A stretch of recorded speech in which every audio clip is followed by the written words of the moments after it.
Hey everybody, welcome back to the second session of the Private Label Webinar Series. So excited to have you guys here again, and this is going to be a great topic. We're talking about getting down to the product level, starting with the niche and then down to the product level. Real quick, I'm going to post the link to the YouTube version of this because sometimes people have said that the YouTube version is actually a little bit better. If you guys aren't hearing sound, just try refreshing or go to the YouTube page. Well, a lot of people have said you can actually hear it better that way. So I'm going to jump right into this, guys. This is Private Label, the Easy Way webinar series. So with Module 2, how to choose a product. And to do that, overall, first we got the fast action bonus. So stick around to the end and we'll tell you a little bit more about that at the very end. But to start, when you get starting with a product, you first start with a niche. And a lot of you guys that have been through the lessons, you understand this and know what I'm talking about here. But the first thing is categories to avoid. And so these are the categories here, but I'm actually just going to show you on Amazon. There's going to be a lot of examples tonight and just going through actual live. And so the way to do this is if you just go to departments and then full store directory. So basically, all of this here on the left, you're going to want to avoid. Obviously, app stores for Android, Echo, and Alexa. By the way, if you guys don't have an Alexa thing, it's really, really cool. Type it in and you can see what I'm talking about. She tells you jokes and stuff. So when I had my parents over here, we were having a blast with it. She plays music and stuff too. So, but music, movies, and games, skip that. Electronics and computers, you could do that. I would probably stay away from that for at least your first private label product. And we talk about electronics later. That it's probably not a great place to start. But I mean, if it's a simple electronic, maybe it's not a problem. But that's not. I don't do any electronics private label, and so I teach most of my students to stay away from that. But so the things that we're looking for are in these categories here: home, garden, and tools, beauty, health, and grocery if you're approved, toys, kids, and baby, clothing, shoes, and jewelry. Not so much there for me now, just because I don't know as much about those areas. But I know Skip McGrath, who's in our private label mentoring program, who's one of our experts. He has a private label jewelry line and does really well with it. Sports and outdoors, automotive and industrial, handmade, not so much. Definitely, obviously not home services or credit and payment products. And one quick thing to tell you though, if you guys are not approved in the categories of clothing, shoes, and jewelry, Amazon's doing, and they've been doing this for a while, automatic approval. So go as soon as this webinar is over and go get ask for approval for those categories. So those are the categories that we're obviously the ones to avoid over here, but the ones that we're looking at and we're thinking about are in these, these 6 areas here. All right, so where do we do niche research? So I know this is a really profound statement, but the first one is on Amazon and secondly off Amazon. And so the last thing, and the reason we're doing this, and we're even going into niche research at all, and I should also say too, is that niche research and product research are so kind of intertwined. And so when I go through these examples here in a little bit, I'm kind of doing both niche research and product research at the exact same time. And that's okay. Some people do it separate. Some people, you might even know exactly what niche you want to get into, and that's fine too. You may already know what product you want to get into. That's fine as well. I'm just going to go through the process, what I do when I'm doing a product research, so you kind of get an idea of what my thought process is. And so that's kind of the purpose of this. But as far as niche research is concerned, the last thing that you want to do is select a niche that only you and 8 other people in the whole world care about, because obviously you wouldn't make any sales. So questions to think about is what interests you? Do you already have a background in something? Do you bring knowledge to the table of some niche that is specific? I know Jenny and her daughter love horses, and so that might be something like if she was going to do a line of private label products. Horses could be one that she does because she has an interest there. What niches are you already selling in? What do you already know about? What do you enjoy? And you don't have to have an interest in the niche and the products that you're selling. It does help. Now I can be honest with you and tell you that most of the private label products I have a little bit of interest, but it's not like I'm not passionate about these products. If you are, that's even better. So think about if you're already have a business and you're passionate about that business, then what are products that go along with that, and that'll really help you out in the process. So for one, and I'm just going to go through these slides because we're going to go on most of the examples I'm going to go through are going to be when we're talking about the actual products. But when you're doing Amazon research, doing research for niches, one is on Amazon, obviously, and I'll go give you kind of an idea of what I'm talking about when we get to that section. And number two is off Amazon. And so for off Amazon, Google AdWords is one. I have a Google AdWords account, and there's a video in the lessons. So if you guys that are in the private label program already have access to the lessons, and I created a video going through how to use Google AdWords, specifically their keyword planner tool. And that's just a great way to find do some great niche research. So it allows you to type in words or phrases and then just shows how many people are searching for that niche online. And I have a video of me going through that. Again, that's in the lesson. So if you want to kind of refresh yourself on that, take a look at the video there.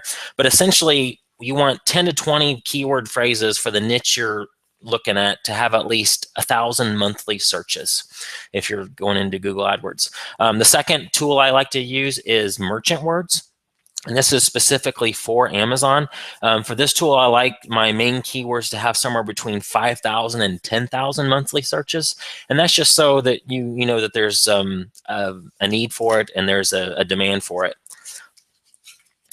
Thirdly is magazines. So obviously if there's a magazine for a niche, then there's likely a market for it. Obviously people are interested in that topic or niche. So magazines are just like any other business. They're there to make a profit. If they don't have any readers, they don't have any profit. So if there's a magazine dedicated to your niche, then it's likely safe that there's enough people interested in it to make a profit. And I also have a video in the lessons going through searching magazines. And that's something you can do, like even browsing at a bookstore, is look at some of the magazines that are out there. The bookstore wouldn't put those magazines there if there wasn't a demand for those, and that's a great way to do some niche research to figure out what people are interested in. Next is online stores. Obviously, if there's a whole store dedicated to this niche or line of products, then there's people out there that are buying it. So that's a great way to look and see if you have an idea in mind. And we go in the lessons, we're talking about, I think I used the example of camping. So if that was your niche, then just go in and look at what online stores there are for camping and see if, I already know of, there's whole, brick and mortar stores that are dedicated to that. So that's not one that you'd probably have to do a lot of research to know that there's a demand for. But if you had some, niche that was more drilled down, more specific, that you're not sure there's a lot of people, or you're not sure how many people are interested in that, then you might have to go and just do a little more research and see, are there stores dedicated to these types of products? And if there are, you've likely selected a really good one. Next is brick and mortar stores. I love doing research at brick and mortar stores because obviously they are paying per square foot. And so if they have a line of products or a whole section dedicated to a certain niche, then obviously that's a really good one. They know their markets. Go to Walmart and look and see what they have on the shelves. And that's an awesome way to do private label, the product research as well. So if you have an idea in mind of something that you're already interested in doing product wise, then just go to that section of Walmart and find products like that if they're there, or go to any retail store that has the product that you're thinking about doing. That's a way to touch it and feel it. You may even find your supplier on the back of the package. This is something that John Bullard Sr. taught me. Is when you're doing, especially for wholesale, but it works for private label as well, is just look at the back of the package and see who makes it. So a lot of times, like for example, it might say, manufactured by, company A for company B, and company B might be the name that's on the actual package, the brand, but it's manufactured by company A. So you could contact company A and say, hey, I saw that you make these widgets, and I'm really interested in doing a private label of them, and you do it for company B, would you also be willing to do it for me? It could be as simple as that. If you guys remember my story, I found my private label supplier within 2 phone calls. Now, that doesn't always happen, and it's not happened for any of the other products I've done outside of this wholesale company. But it can be as simple as just going to a retail store, and it's just a great way to find products, get product ideas, see what people are shopping for. And next is Google. Just one thing when I think about when I'm doing research online is what websites or blogs are dedicated solely to that niche. If somebody's got a whole blog dedicated to your niche, then you're in a good place. Are there ads for that niche? So look at on the screen there, it says beginner yoga classes. So if you were doing, I wouldn't suggest a yoga mat. Every other private label course talks about yoga mats as examples. But so let's say that was your niche, though. You could just look and see if people are buying ads for that term, or what other terms related to your niche are they buying ads for. If people are spending money on it with Google ads, then you know that there's a market for it. And especially if you see that ad constantly all the time, they're making money with that ad. All right, so guys, this is what I know you're most excited about, and this is what excites me the most, is how to dig down to the product level. But I wanted to go just talk about the niches real quick, because it kind of gives you kind of the overall, we're looking at the 30,000 foot view when we're talking about the niche. Now we're going to land the plane and, try to look for some products here. So again, some of the same questions when we're talking about niches are applicable for the product level. So number one, what interests you? Number two, what products are you already selling well right now? Take a look at your Amazon account and look and see what's flying off the shelves. And is that something that you could private label? So if it's something that's selling well, maybe next time you source that product, look at the back of the package. Maybe your private label product is something that you already sell right now. Something else I talk about is, what is your low-hanging fruit? And that's not a question I have on the slide here, but what are things that you're interested in, but more specifically, what do you have easy access to that others don't? So here's just an example. There's a guy at my church that when he found out that I sold on Amazon, he was interested in chatting with me because he was interested in business. And I found out that he works for a steel company. Now, just thinking about that makes me think, well, what in the world would he have to sell? It's not, he has rolls, they make rolls of steel. But when I got down a little bit further and dug a little bit further with some questions, I found out that he has access to very, very, very cheap sheet metal. And so that's used in all kinds of stuff. But specifically, I just did a search on Amazon. I thought, well, let's see if anybody's buying sheet metal. And sure enough, people were. And they were making them into 12 inch by 12 inch squares. And apparently, people use them for all kinds of different projects or whatever. I don't know. I'm not a handyman, but or I don't, I'm not a construction guy, but it was selling, had a decent demand. And so he had access to it cheaper than anybody else, than most people would. And so think about that. What job, if you're currently in a full-time job, do you sell, are there physical products at that job? Do you have access to companies or sales reps for companies that sell to your company? Maybe it's in a niche that not a lot of people think about, just think about, and I don't know, I can't think about this for you, but just what is your low-hanging fruit? What do you have access to? What are things that maybe in your state or your city that are unique to that? So I live in Texas, and one thing that's unique about Texas, as far as it's not unique, but a lot of people crave Texas praline pecans. It's a candy thing, and pecans coated with sugar. And so there's a company here that I could get really cheap pecans, and so maybe that would be a product. So think about if you live in the state of Washington, that I think of cherries, for example. So what is popular in your state? What are things in your state that people who now moved out of your state are now craving, and so they look on Amazon for? Could you go to that company and create a private label? What are the companies that you drive by to and from work every day? Or, look at, are there manufacturers right in your own city that you could get easy access to? So just think outside the box here. It doesn't always have to be, this on Amazon research that we're going to talk about tonight. What is your low-hanging fruit? But for private label products, I have a 7-step test. All right, and the first thing is you want generic, non-brand driven items. And as I'm going through the examples, you'll see, how I'm thinking through this, that, you're not wanting an item like a Nike shoe. People buy Nike shoes because they want a Nike shoe. And so you wouldn't want to, come out with your own brand that mimics that. That's very, very, very brand driven. It's probably as brand driven as it might get. Another example would be an iPhone. People are wanting an iPhone because it's an iPhone, because Apple makes it. It's very popular. Those are very brand driven items. So think of non-brand driven items. One thing I think about, I use this example, but in other webinars, is you go to Walmart and you see, you go to the section where they have the canned vegetables.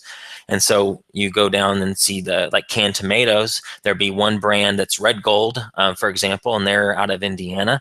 And then you have the Great Value brand from Walmart.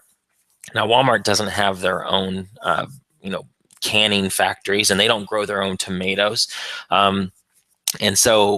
And that's an example I use when we talk about why private label and what is private label. But what I'm getting at here is, I don't, some people might be very, very loyal to a Red Gold or a Green Giant brand of vegetable.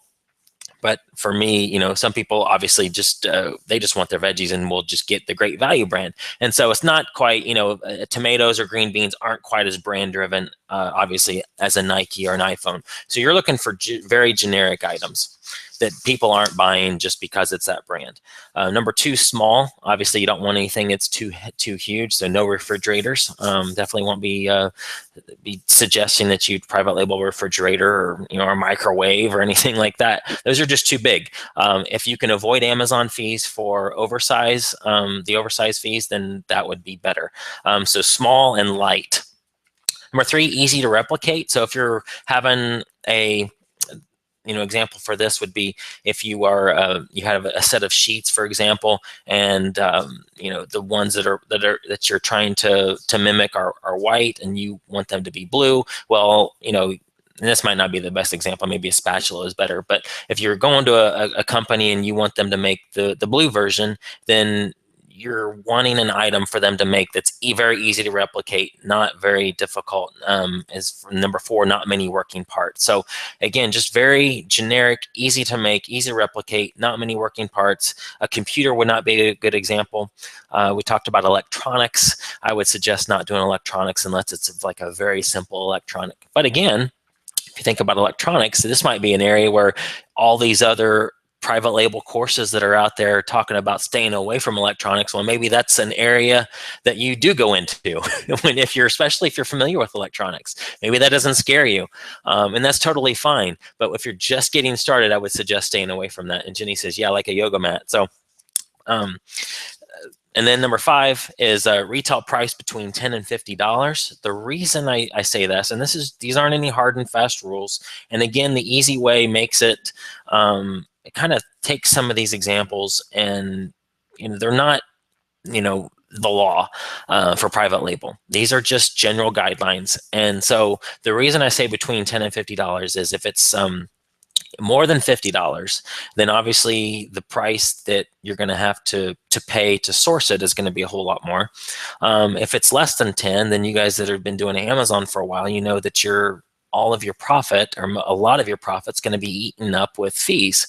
And so that's why I would stay away from items that are less than 10. So that's why I say between 10 and 50. But heck, if you have money to spend and you want to source an item that's $75 retail price, and you can get it for $20, who cares? That's fine. That still works as long as the margins works. It's fine. I just use this as an example for people who are just starting out. It's that's kind of the sweet spot there. But I also say, and this is why there's so many different ways to come at this, is if you guys were on the webinar that I had with Christy, she is sourcing products for less than $1 and selling them for $7, $8, $9, $10. So obviously it's less than $10 here, and so you would think that would be a no-no. But man, she's so profitable. If you can get an item for 88 cents and sell it for $8.88, then obviously that's very, very good. So again, and we'll talk very briefly about her method at the end here, but.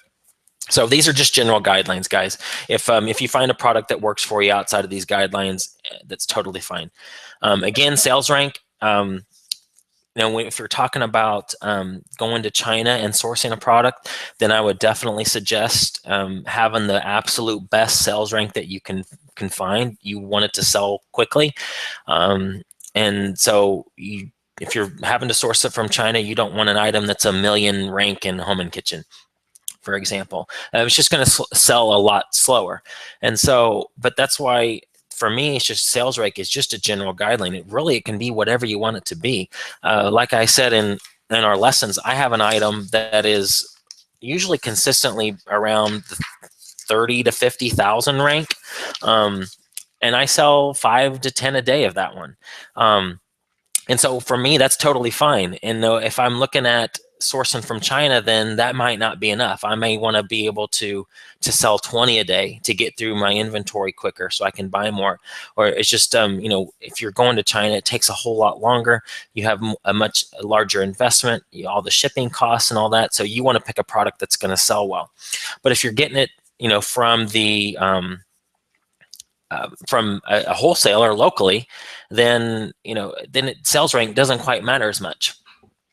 So guys, it's just kind of up to you on what you do with this top 1%. And so that's how when I do searches, I like to be in the top 1% of each category. If you want to be in the top 0.5%, if you want to stay in the top 3%, that's fine. I know Skip McGrath does not, for him, it doesn't quite, this doesn't really matter to him as much. He is very successful with private label and is okay with selling 2 or 3 a day of an item. And honestly, I am too, especially if I can source it very quickly, very easily.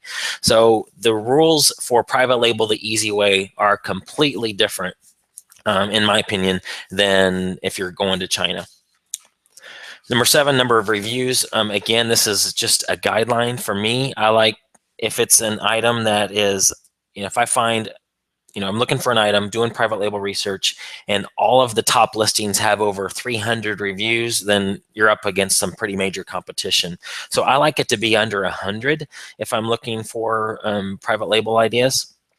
Just the number of reviews for several of the competitors. I just find if it's under 100, it's easier for you to get to that level. It's easier to, 300 reviews will take a long time to get to. And so if it's under 100, ideally under 50, honestly, if you can find that. And there are products that you can find all day long with under 50 reviews that are selling very well. So again, these are just general guidelines. It doesn't, with the easy way, some of it's, kind of, not set in stone. It's not the law. Again, it's not the, private label law for any, by any means. It's just a general guidelines to stick with. And you guys, if you've been selling on Amazon for a while, then just go with what works for you. And if you're, again, I tell people this all the time, if you're okay selling 1 or 2 or 3 of an item a day, and you can get it very quickly, very cheaply, then I think that's great. But if you're having to sell, order from China and order thousands, then you want to sell more than 1 or 2 a day. You have to sell more than 1 or 2 a day to be able to make it work. So again, those are just general guidelines. So research on Amazon, and this is what I want to just, I'm going to actually do live examples here. So if we're going just to the regular Amazon homepage. So we talked about, in the lessons, we use camping as example, so I'll just stick with that. And so if we go to sports and outdoors, and then camping and hiking. All right, and so this is also what you can do for niche research as well, and I'll kind of blend these together so you can see how I think. Not that how I think's the right way, but if you just want to see how I do it. But so so think about niche research here, go and step back away from the product level and go back to the 30,000 foot level. If I'm doing niche research, I'm looking at these main level topics. So backpacks and bags, tents and shelters. For me, tents feels like it's probably going to be too big. So that's probably not the best niche. Sleeping bags, I think of sleeping bags being very, very big. So I'd probably stay away from sleeping bags. But again, there might be one that's very, very small that you can get into your backpack. Camp kitchens, I think of stoves and grills. If it's a small grill, cool, but obviously not a huge grill, so I would stay away from that. Clothing, I stay away from clothing just because that would be a tough thing to start your whole line of clothes. I have a friend that is has a whole has a store, a storefront on the New Jersey boardwalk, and so he's just telling me about all the some of the obstacles that come with having having clothes, like the styles change constantly. Footwear and accessories, I'd probably stay away from that, but then maybe traction cleats, that could be something that could work. Lights and lanterns, those seem like those could be a good niche. Navigation electronics, that probably would not be the way to go. Starting out anyway, I see two-way radios, topographic maps, handheld GPS. That sounds very complicated. Sounds like a lot of working parts. So I'd probably stay away from that. So again, here we're doing just the 30,000 foot niche research part of this, and this is how I'm thinking, like, okay, so if I was interested in personal care, then you would, drill down into towels, and we'll do that here in a second. So you guys get the idea. I'm looking at what stands out, taking the 7-step test for private label, and what's a yes and what's a no. So for me, like the no's would be like tents and maybe heavy grills, maybe big sleeping bags unless they're small. Like an air mattress probably would be a no because it's too big. It doesn't fit the test. But some of the yeses could be lights and lanterns, personal care. Some of this would definitely work. So that's me thinking of from the niche research. So let's actually drill down into some of the products. So let's go back to, let's see, sleeping bags, and then let's do blankets. All right, and so I have a really cool tool here too that you guys should know about. It's called DS Amazon Quick View. D as in David, S as in Sam, Quick View, and it allows me to see the rank without having to go into the product listing, and I love this tool. It saves a lot of time. So there's several tools that I use. The main one is Jungle Scout, and I'll get into that here in a second. But DS Amazon Quick View is really, really good for if you're on a page like this of 16 or 24 different items, and you just want to quickly see what the rank is. And this could be really good for even if you're doing regular online arbitrage or wholesale. So if I'm looking at blankets, what stands out? And guys, I'm doing this live here too with you. I just trying to think. For me, there's the tent stakes and the lessons. That's funny.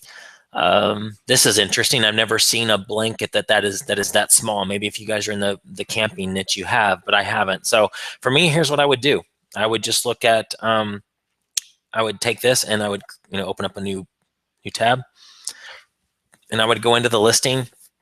I'd look at it. I would see, the number of reviews that it has, 210. It's got a really good rank. And here's another tool that I use a lot. It's called Rev Seller, R-E-V Seller, and this is awesome for finding the Amazon fee. So let's say, for example, now I know at this point we don't know how much this item would cost, but let's say it's $8. You type it in there and it tells you your net profit. I love this tool, Rev Seller and DS Amazon Quick View. Pretty sweet. So I would take a look at this, look at the number of reviews. I would look at things like what are some of the negative reviews? Maybe I could have, if I was going to take it to a company to do a new one. If we're not doing the easy way for this, if you're going to find a manufacturer in China, or you find a manufacturer here in the States, it says too thin to keep basic moisture. So maybe you would tell the manufacturer that you want it to be a little thicker, especially if it has a lot of reviews that say it's too thin. So those are the things I look at. But and I'll show you how you can get onto some rabbit trails here. What I would probably do is, if I was really interested in a pocket blanket, I would probably just go type here pocket blanket. Type, and then here's where I would use Jungle Scout.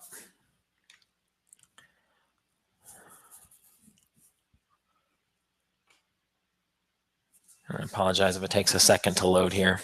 Jungle Scout's always slower on my computer, especially probably when I'm running a webinar as well. So I'll only do this a couple times just for time's sake.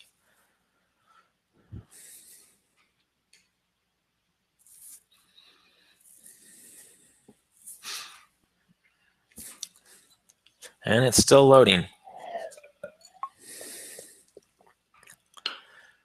I'm sure by now you guys have used Jungle Scout. There it is. All right, cool. And let's let it load, and I can play around with it here. Okay, so here's a Jungle Scout, the page for the term pocket blanket. And maybe I should have done it under just under all departments, but we'll go with it here. It's probably close to the same anyway, as far as the results that we would get back. But I might, and you can play around with all these different things, and you can add different columns to it. You can add the net profit on this, as far as, you know, what your Amazon, what you would get back from Amazon. You can add so many different columns, and it's very customizable. But the way I have it here, you can see the product name, the brand, the price, the category that it's in, the rank of this item, the estimated sales per month, the estimated revenue per month, the number of reviews, and then the rating. So this is like the rating for, you know, the review rating. And then the buy box seller, is it FBA, is it Amazon, is it merchant fulfilled? So if I was looking for a pocket blanket and I thought, you know, hey, pocket blankets are cool, I might want to do a private label pocket blanket, I would do this exact research right here. I would look at the ranks of these items. So I might sort it by rank. And so the one that's ranked number 2 in automotive, and that may not be, it's a handy mat with strap, it's not even applicable. But I would look through here and see items that, you know, are they, also for sports and outdoors, I looked up ahead before this webinar, 1% rank in sports and outdoors is anything under 251,000. So almost all of these are in the top 1%. So that obviously meets my test if my test was the top 1% in sports and outdoors. So then you look at the next test. Does it pass your the estimated sales and revenue? Now those aren't part of the 7-step test that I talked about here, but you may have in your own mind where you want to be profit-wise or revenue-wise. At this point, you don't know what the cost of this is going to be, but like estimated revenue for this one here, if we're talking about, now that's a beach blanket here. This pocket blanket, estimated sales 414, $10,346 a month revenue for this thing. Estimated number of views 210. Now that's a lot. It's not above my 300 threshold, but if I was trying to compete head to head with this guy, that might take a little time to even get to that level.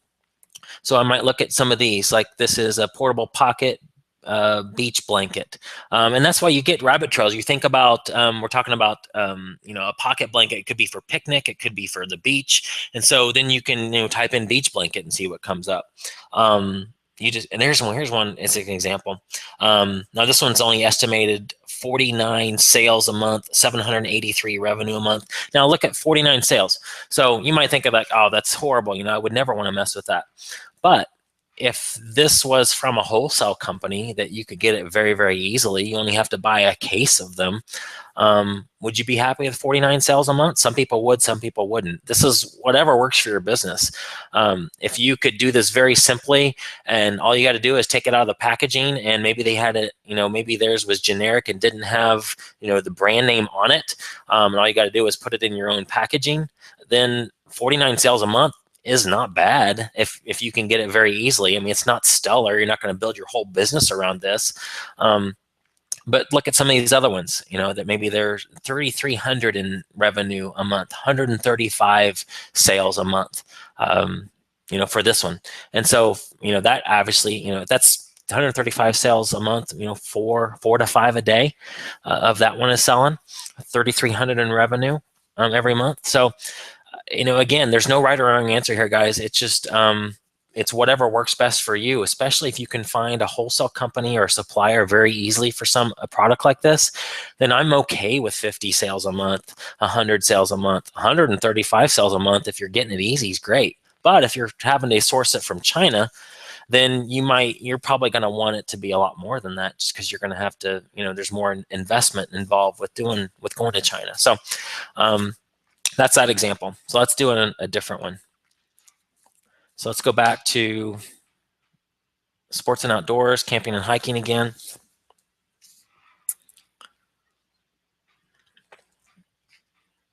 Camp kitchen. Okay, let's check out cooking utensils.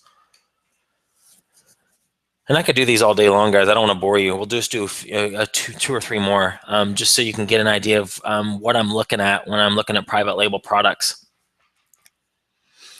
So, I mean, for you, what stands out? I'm looking at, I'm thinking about the 7-step test. And so if you think about that again here, it's, I won't go back to it, but let's just go back on my notes here. So if you're thinking about the 7-step test, what's generic, non-brand driven, what's small, what's easy to replicate, has very little has not very many working parts. So those are the 4 questions of the 7-step test that I'm thinking about when I'm on a page like this.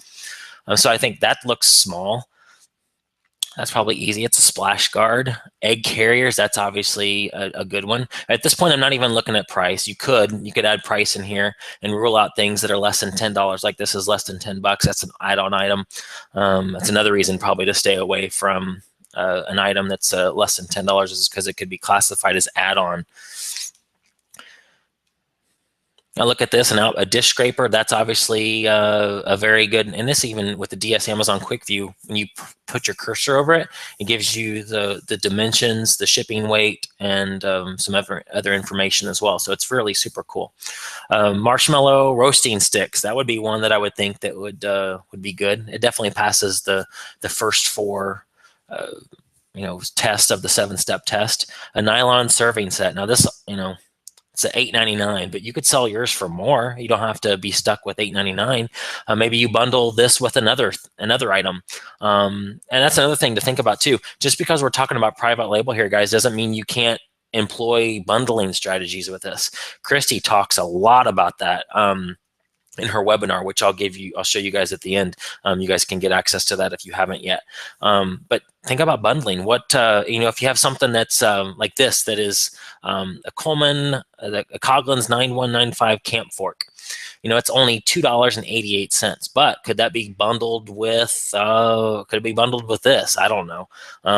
I'm not into camping at all. I think I've camped twice in my whole life. So this is probably not, this wouldn't be a niche that I would get into. But if you guys already know these niches, you automatically be like, yeah, camp fork, I use that with marshmallow sticks all the time, and so then you would bundle those 2 together. So think about, it doesn't have to be just one product. It could be several products that you bundle together. And as long as you're the only one selling that thing, it's almost like your own private label. So, these are the things that stand out to me. The spatula set, that's something that would be very easily replicated. Or you could go and, like the guys that are going with me to ASD, there's so many companies that sell items like this that would be so super simple to take it out of the package and put it into your own packaging. Let's go to page 2. Guys, I hope this isn't boring. This is just an idea of what I'm thinking about when I'm going through product research. Just want to get you an idea of how I think when I'm going through something. What stands out to you? Enamel plate, a stainless steel rim enamel plate. That would be super simple. A titanium cutlery set. That would be easy. Another cutlery set. A titanium spork. So again, we're just going through like the first 4 of the 7-step test. If something is interesting, then you would do what we did with the blankets. Then you would just go in, for example, let's say that the camping cup piqued my interest. I would just go here, type in camping cup, and do the exact same thing with Jungle Scout. And then just because Jungle Scout took forever to load, I'm not going to do it on this one. So then I would look at camping cups and be like, here's a cool one. This looks different. And then I would see what the demand is. I would see then I would do Jungle Scout on it and see if I could check and see how many it's selling per month, what the revenue is per month. And then I would start contacting suppliers if that is one I wanted to do. But I would also make a list of these. If camping was really the niche that you wanted to be in, then use I think in the lessons, there's a link to a spreadsheet that Jenny and I created that you can list several of these. So you could have 10 items on the spreadsheet and then organize them by, sales rank, by the reviews, the number of reviews, what kind of the star rating for the reviews, estimated sales per month, revenue per month, all that. And then you could organize and then find out which ones kind of rate or rise to the top and go after those first. So again, I'm just looking for things that are generic, non-brand driven, not very many working parts, things that are small. Look at this. I don't even know what this is. Nalgene bottles round. I mean, those are just bottles. I don't even know what those are for. But you guys are campers would know probably what you would use that for. But to me, those are just bottles. That would be easy to source. An Alpine cutting board, that would be easy. A skillet, I don't know, maybe. Obviously, a flipper turner, that would be crazy easy to do. And that thing's $16.95. Look at that. Why is that $16.95? I don't know. But so these are just some of the things that stand out to me. Do a couple more examples here. A couple different pages. And we'll just stay with the camping and hiking theme. So we're going down through this niche. Let's do lights and lanterns. Now, again, we're getting into something with this. We're getting into something that's could be electronic, and so a little bit more, possibly more difficult. But those of you that are going with me to ASD, I know a company where you can get stuff like this all day long. Headlamp, that would be easy. Here's something that's a Thermacell mosquito repellent pest control outdoor lantern. Probably a little bit more entailed there. It's called Thermacell. Maybe that's just the brand. But you might be able to contact a company. You may even be able to contact that company. There's just because you guys know everything about Amazon. You know a lot more than you guys probably know more about Amazon than 99% of the population, especially even people that that are vendors at trade shows. So just because somebody is a wholesale company, and they may even be selling their product on Amazon, they may not be doing a good job of it at all. They might not care if you take their product and create a whole different brand out of it. Especially if it's a generic item that doesn't have their brand name item on it. So you just never know. They may not care about the Amazon side of their business. That's not where they're focused on. They're just trying it. They're not doing a good job of it. You could go directly to that company and possibly get them to be your supplier. Another thing to think about too, outside of the box here, is let's say this company was doing a horrible job. Now they got 558 reviews, so they got a lot. But let's say that this was selling really well, which it is, and they only had 2 reviews. Or maybe it wasn't selling well and they only had 2 reviews. And you found this company at a trade show. You could go to that company then and ask them, talk to them. You've seen their product on Amazon, and it looks like they have a great product because the camping niche really well, and that you've never seen a mosquito repellent pest control outdoor lantern before. There may be 100 of them on the market. I don't know, but let's say that this is pretty cool to you, and you think they could be doing a whole lot better with this. Well, why not partner up with them and be the exclusive seller for them? Some of these companies, guys, their market, their business is not selling on Amazon like it is ours. And so their focus is getting brick and mortar stores. They're going to trade shows to find new clients. Amazon's not even on their radar. They know they probably should be doing it, but they don't have the time to do it. This is where you can come alongside them and essentially get the exclusive and maybe sell this Thermacell brand on there. Now I'm using this example. This wouldn't be a good one because they're already doing really well themselves. But you get what I'm saying. There's so many, there's so many angles to this whole Amazon business thing that you can do. And so it's pretty cool. So these are the things that can jump out at you as you're doing private label research. And every time when I'm doing the DS Amazon Quick View, anytime you put your cursor over this, it pops this up. So that's kind of annoying for a webinar, but you're doing research, it's pretty cool. All right, so flashlights, you guys get it. These could be good examples. I've never private labeled a flashlight, but I know where you can get one if you want to. So come with me to ASD. All right, do one more here. Again, guys, hopefully this is helpful because you know of what I'm thinking about when I'm doing when I'm looking for private label items. So let's do personal care and let's do towels.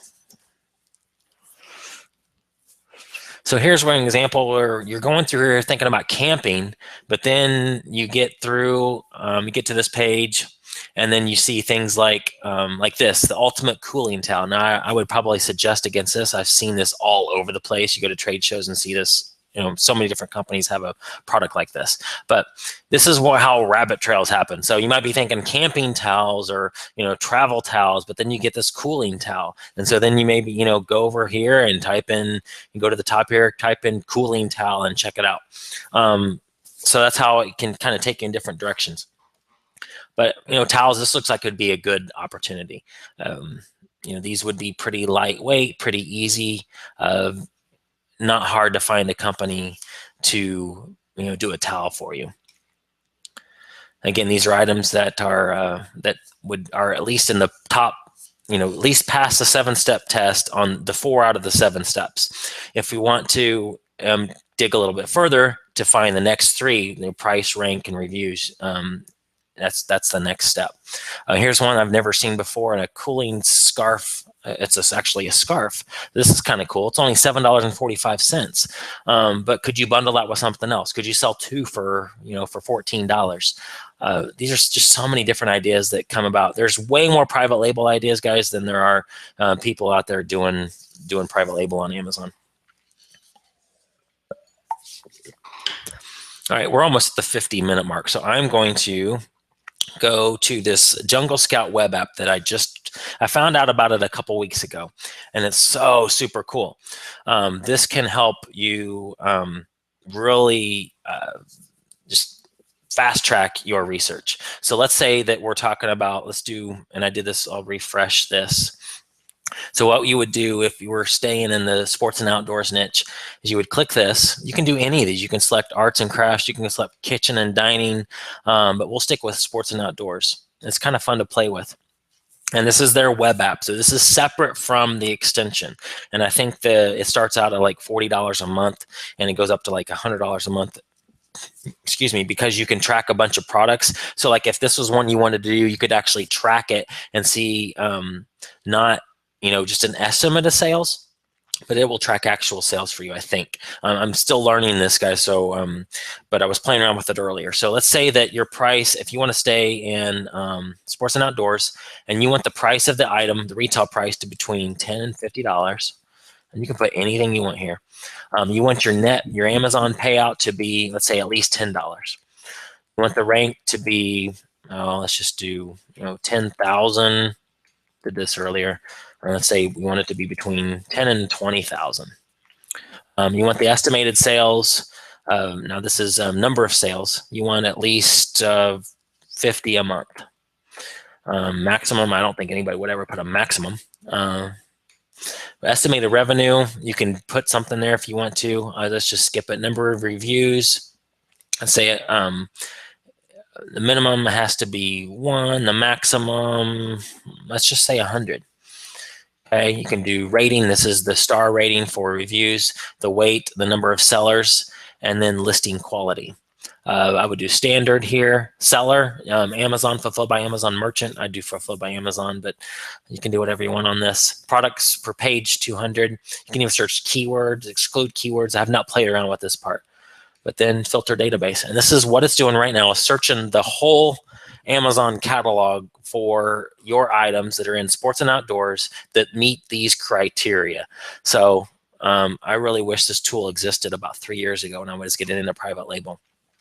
So you look at this, these could be potential private label products. So now I'm looking at it from the angle of what's small, what's light, Now for light, if you wanted to make that, you could put the weight there. What's generic? So mainly I'm looking for what's generic and non-brand driven. Bicycle basic torque wrench. That's probably non-brand driven, but because I don't know the bicycle niche, I wouldn't know. Maybe there is just one brand to go to for torque wrenches. Oh, and then Abe says he likes that listing quality method. So you can put like what Jungle Scout has an algorithm that they do for, like, they look at the quality of the title, the bullet points, the photos, and the description. And Abe, you should probably get on here. We should probably do a whole separate webinar if you're familiar with this tool and how to use it better than I do. Guys, I literally just started playing around with this about 2 days ago. So I'm new to it, but I can already see the amazing potential with it. But what you can do is you can take the listing quality, you can put on here, it's between 1 and 100. And 100 being the best. So you could pick items out that only have, a maximum of a 50 score, for example. And so you could, like, kind of, find items that people are just not doing a great job of, the photos, the description, and the title. So many ways to use this.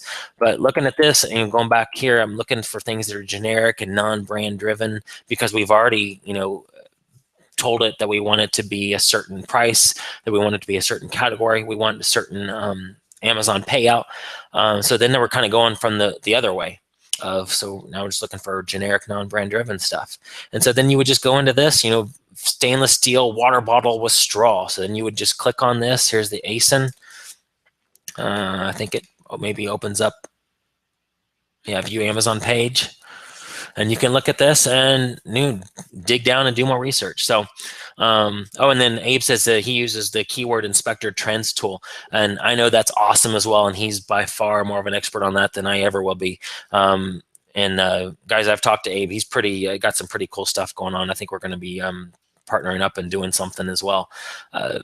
He's got some really cool ways to do private label research. And so I definitely want you guys to hear about that. So anytime I can find somebody in the group that's doing something cool, let me know, because, I don't know everything there is to know about private label. I don't have the corner on the market for sure. I know the easy way. It's worked for me. It's worked for a lot of different people, but there are some really cool things that I've seen, like the webinar I did with Christy.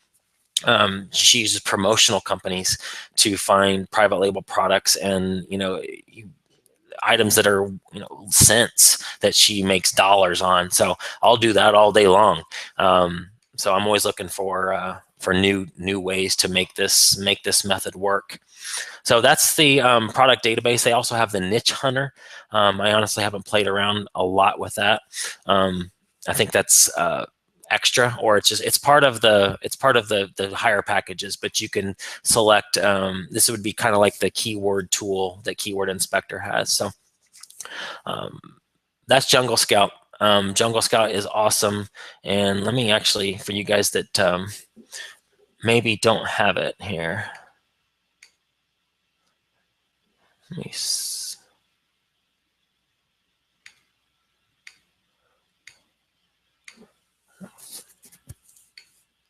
All right, there's Jungle Scout if you want to grab that. I think the keyword, or the web app is like $40, starts at $40 a month and goes up to like $99 a month. I'm on a 7-day free trial right now, so you guys could do the free trial and see if you like it. But using this web app I could see the huge potential of taking all this private label research that I just did, like showing you this for 20 minutes, and save a ton of time by using this web app. So I'm probably going to keep using this to find products. All right, so back to the slides here. So that's on Amazon. We talked about Jungle Scout.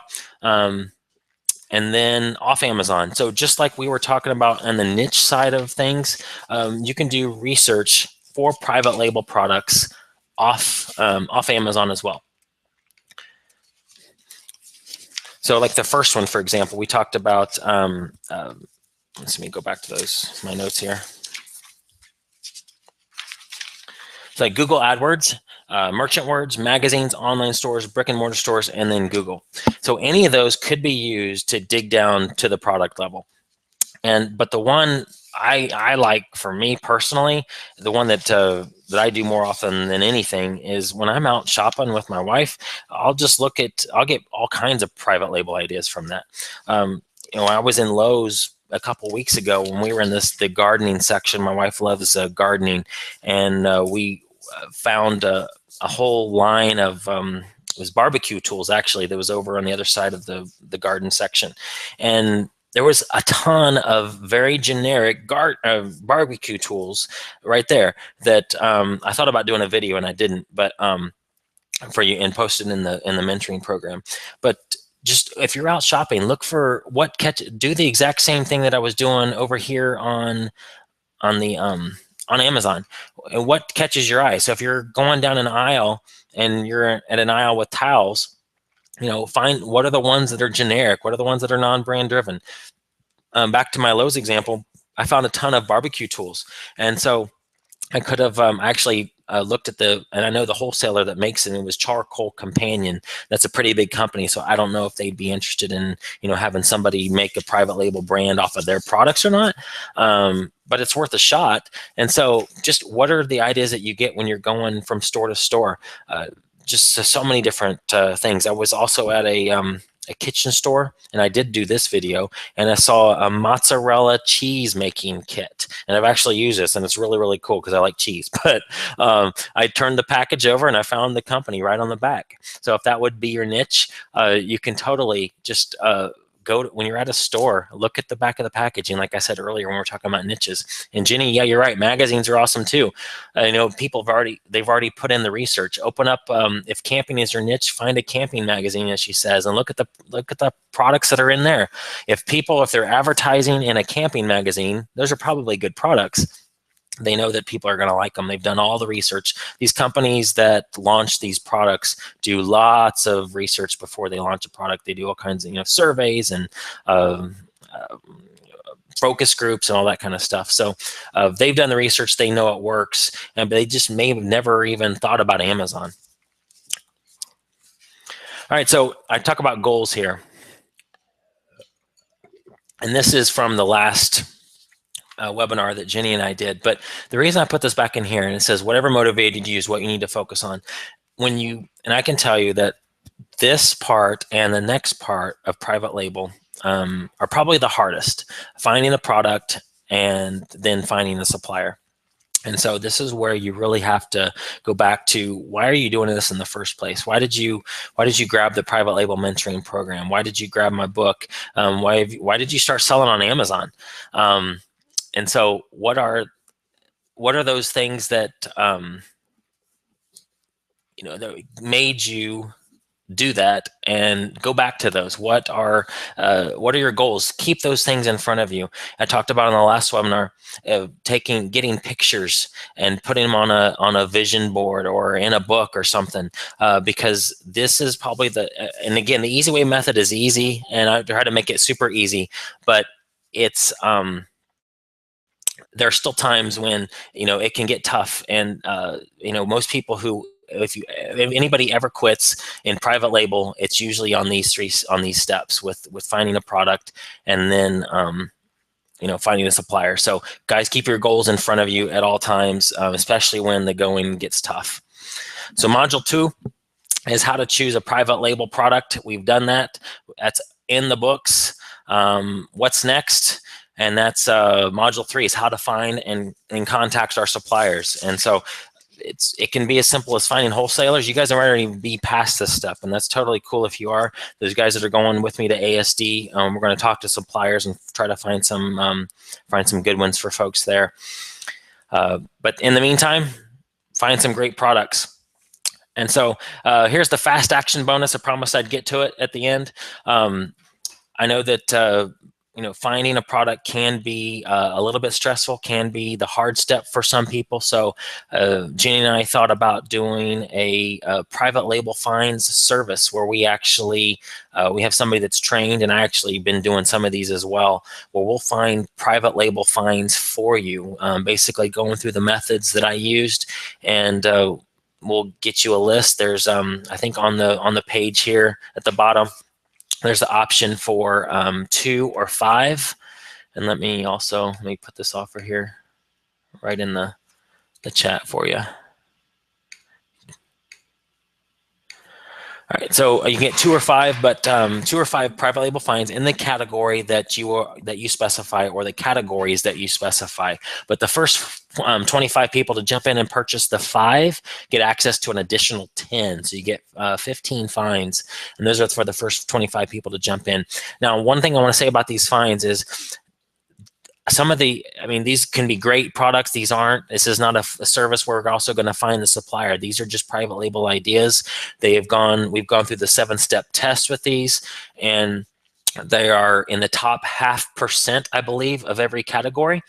And so definitely they're going to be fast movers. You can tell us to be in a certain range if you don't want to be in the top 0.5% of your categories. We can customize them a little bit, but use these mainly for ideas as well, to get ideas for what we think would be a good product.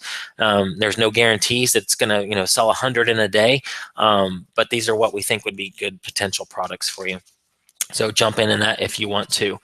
And then also, Jenny and I were talking earlier, and we wanted to give you guys the option for Christie's 4 weeks and $100 workshop. I'll post that here real quick. You can jump on that for a second. I'll go back to the private label finds, but this is the webinar that Christy and I did where she uses promotional companies to find private label ideas. So super easy. So she found private label, her first private label products in 4 weeks with under $100. And she goes through the whole method in this webinar. It's only $17. So if you want to grab that, go there. And then I'm going to go back to the other one, the finds. Just send me a message if you need any of these links again. Or Jenny, you can post them. All right, so we are at the end of that. Let me go into the chat room. Or Jenny, you can, I don't have the control room, Jenny, on, so you can like broadcast any questions that we have. But guys, if you have questions, feel free to post them and mark it as a question. All right, let's see.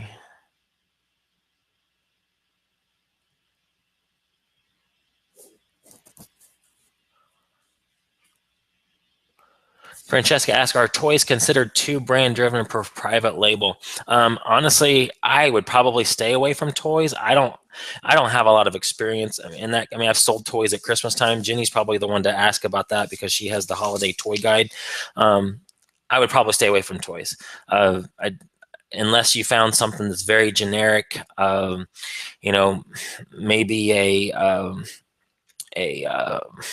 a car that you could put a doll in, or parts for a dollhouse, furniture for a dollhouse, that would be small. Those are just ideas that come to mind. I have no idea. I don't know that toy knits really, really well, but I would think that typically it would be something I would stay away from. Yeah, Jenny, perfect. You said the same thing. We consider generic accessories for toys. So what are some hot items? So think of a Barbie. Maybe there's an item that, maybe that's not a good example, but are there accessories for stuff that are selling well already that you can bundle with that item, or just sell on their own? Yeah, baby clothes. Jason Miles did. Jason, you guys should probably know. I've heard of Jason and Cinnamon Miles. They created doll clothes for the American Girl doll brand, and so they have their own brand of clothes called Liberty Jane Clothing. And so their doll clothes fit the American Girl dolls. So that could be an example. Let's see.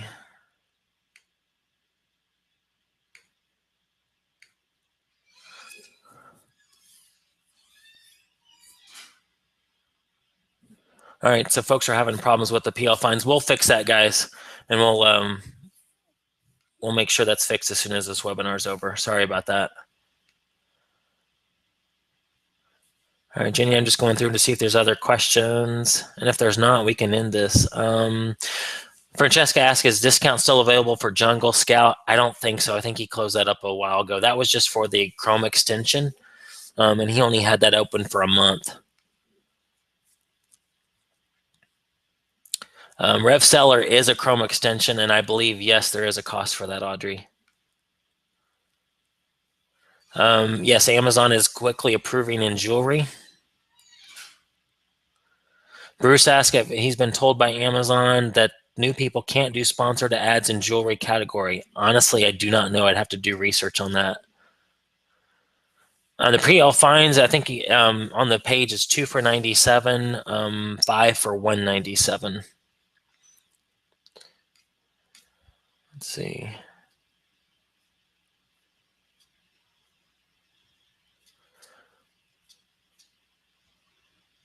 All right, I think we got through all the questions. Guys, is there anything else? If there's not, I will be available in the Facebook group to answer any questions for you guys that are in the mentoring program. Want to be available, as much as I possibly can in there, help you out through this process. The next one we're going to talk about is finding a supplier. And that's going to be exciting as well. But I'm so super excited for this ASD trip coming up. We're going to get to talk to actual suppliers there, and hopefully get some of you guys your products squared away right there. And Jenny's going to fix the site. So thank you, Jenny, for doing that. Guys, thank you so much for being on here with me. I very much appreciate your time. I know it's your time is precious, and it's evening, so I'll let you get back to your families and doing whatever else you need to do on your business. So appreciate it, guys. We will see you next time.